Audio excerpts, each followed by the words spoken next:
off my thumb. Something wicked this way come. I really believe that the traitors sat around here now are really strategic. Once we uncover one traitor, it's going to start making sense. Like, what is happening? Okay, I think you are a traitor.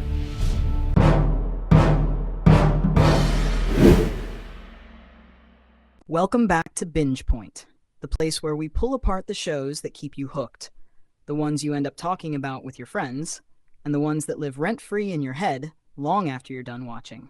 Today, we're diving into The Traitors, a reality competition series that has become a global obsession. Whether you've seen Claudia Winkleman stalking through a castle in the Scottish Highlands, Alan Cumming making theatrical entrances in full tartan regalia, Karine Vanasse keeping a calm but icy composure in Canada, or even Roger Corser hosting in Australia, one thing is clear.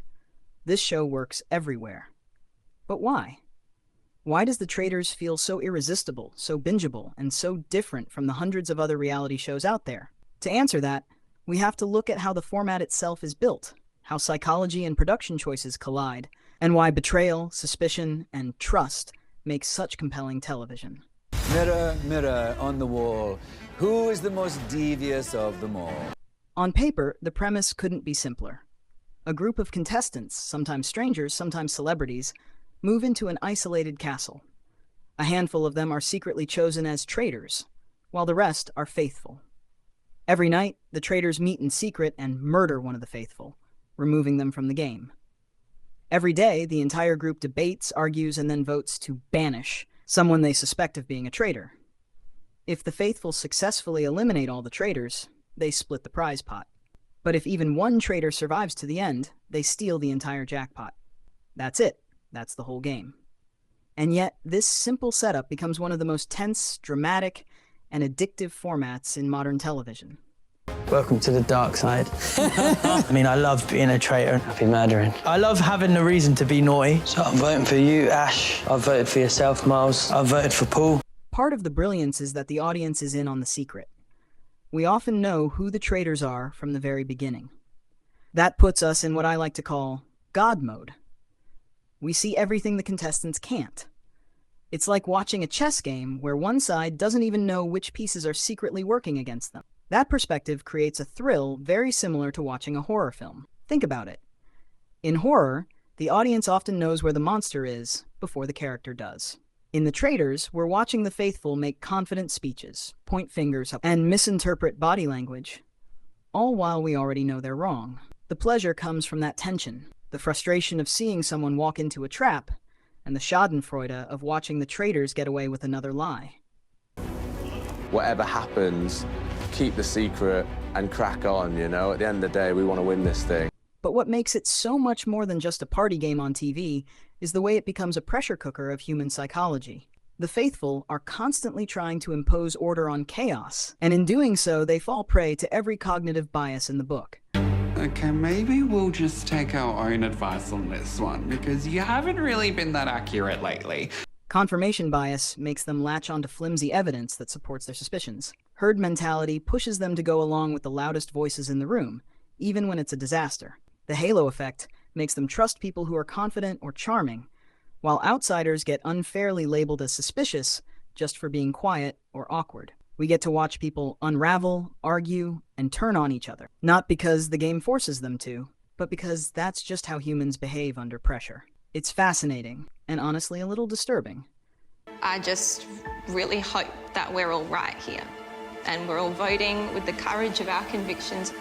Nowhere was this more obvious than in the UK's first season, which became a phenomenon almost overnight. Claudia Winkleman's version leaned into the gothic atmosphere of the castle, treating it like a psychological experiment dressed up as a murder mystery. The round table scenes were especially brutal. Long, drawn-out debates where contestants poured their hearts out only to be banished moments later. Some of the most memorable moments came not from shocking traitor reveals, but from the gut-wrenching banishments of faithfuls who were wrongly accused. It wasn't just gameplay, it was tragedy, and audiences couldn't get enough, because watching paranoia consume a group of strangers feels both horrifying and familiar. We've all seen smaller versions of this dynamic play out in real life, in workplaces, in friend groups, even in families. All the eyes are on Jasmine now. and sort of Andrew. I'm literally just so smart, you know, like, I'm actually genuinely so smart. The US version, on the other hand, cranked up the spectacle. Alan Cumming plays the role of host almost like a theatrical villain, striding through the castle in tartan suits, dripping with camp and menace. The show borrowed the same structure as the UK edition, but the tone shifted. Where Claudia Winkleman gave the series an understated, almost anthropological edge, Alan Cumming turned it into a darkly comic melodrama. Add in the casting of celebrities, reality TV veterans, actors, sports figures, and the whole thing became part strategy game, part soap opera. Watching people you already recognize, someone from Survivor, a Real Housewife, or a former Olympian, either pull off lies or get blindsided by them, adds an extra layer of investment. We're not just watching random strangers, we're watching characters we've already built opinions about, and that makes their downfall or victory even sweeter. Going back and forth between you and Phaedra, John had valid points, and that's why I think you're a traitor. Canada's version found a different balance. Hosted by Karine Vanasse, it stripped away some of the camp and leaned into a cooler, more deliberate style. The Canadian edition highlighted strategy and social maneuvering in a way that made it feel like a slower burn, but no less addictive. Who my fellow traitors are going to be.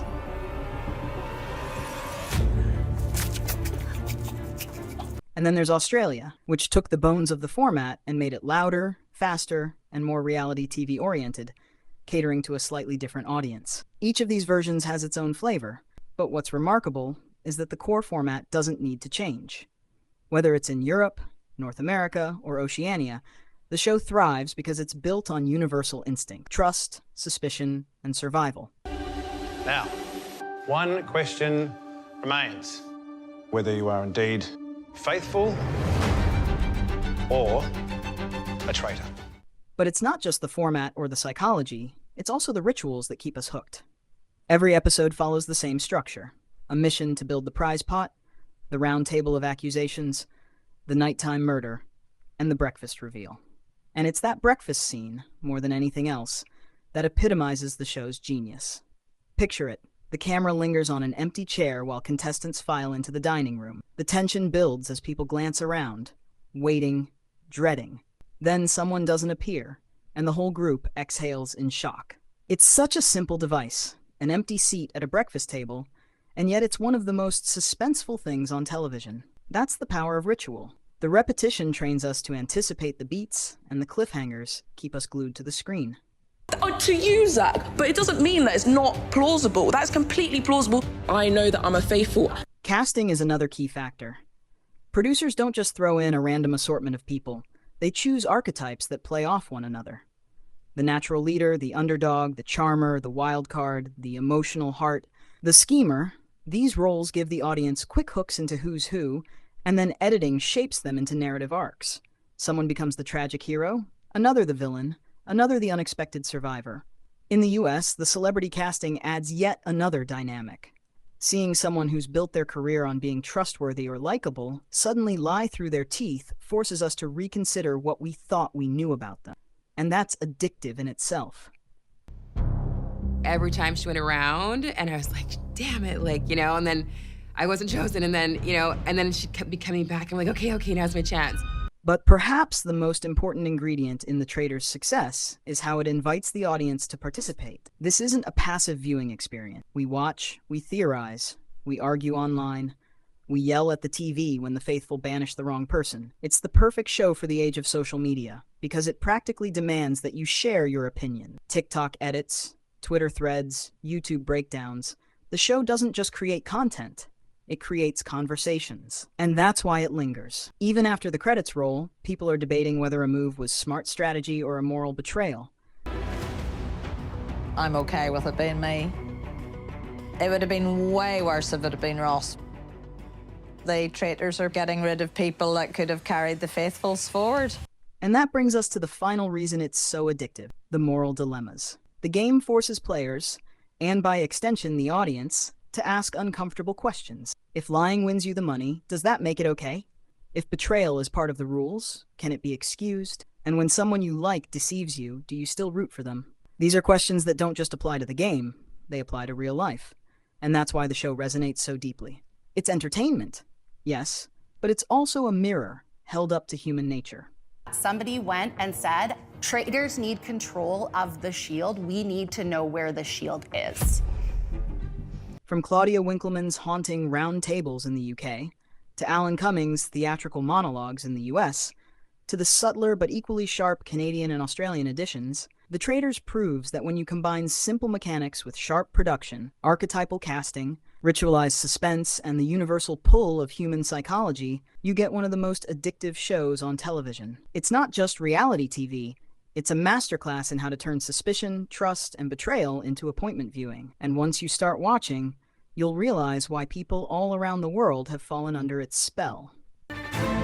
Ask yourselves who, every time there is a decision, there's a deflection. This, your invitation to my castle. An event so grand, you'd rather be murdered than miss it. If you enjoyed this video, don't forget to hit like, subscribe, and leave a comment below. I'd love to hear your thoughts.